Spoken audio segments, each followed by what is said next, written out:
jaalalaan na qabee akkaan si jaalluun himachuu dadhabee hangalatan dhabee ati qubaan qabdu jaalalaan na gubaa osuma jaalatanii gurri afaan duubaa haala kan keetirraa jaalalaan na qabee akkaan si jaalluun himachuu dadhabee hangalatan dhabee ati qubaan qabdu jaalalaan na gubaa osuma jaalatanii gurri afaan duubaa.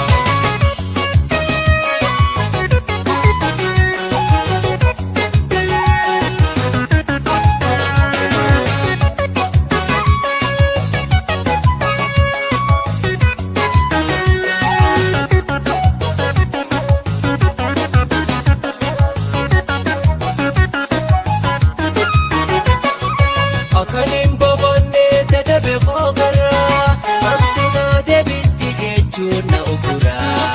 jaalala seedhabee bolummaa dabuuraa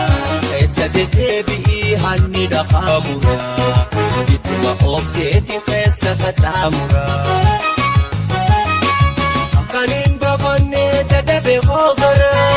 hamtunaa deebisti jechuun na oguraa jaalala seedhabee bolummaa dabuuraa keessa deddeebi'ii hanni dhaqaamuraa ittuma obseetiin keessa qaxxaamuraa.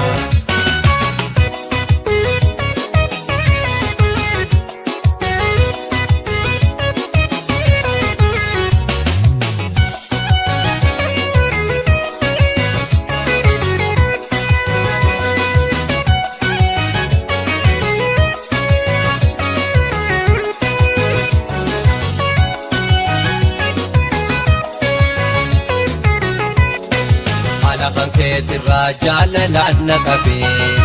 akkaan si jaalluun himachuu dadhabee hangalatan dhabee ati qubaan qabdu jaalalaan na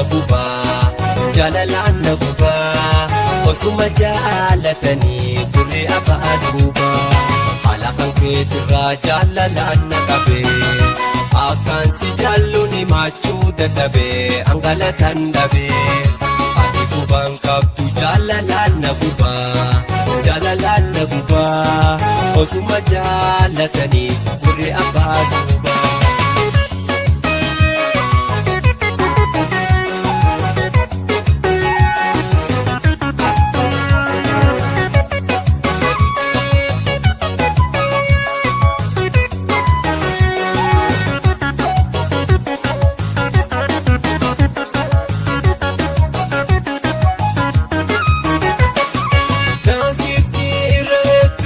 Sodaachisti ani si jaalachuu narra malee miti jaalalaan si qabu ijji toosifi naasifti irra hedduu nama sodaachisti ani si jaalachuu narra malee miti jaalalaan si qabu ijji toosifi jaakkituu shakkee magaalee jaalalatee nama walaalee. Ammalee yaadoo dabalee na dhukubaa kanaan na doree keessa boona hubaa shaakkituu shakkee magaalee jaalalateen afaan walaalee ammalee yaadoo dabalee na dhukubaa kanaan na doree keessa boona hubaa.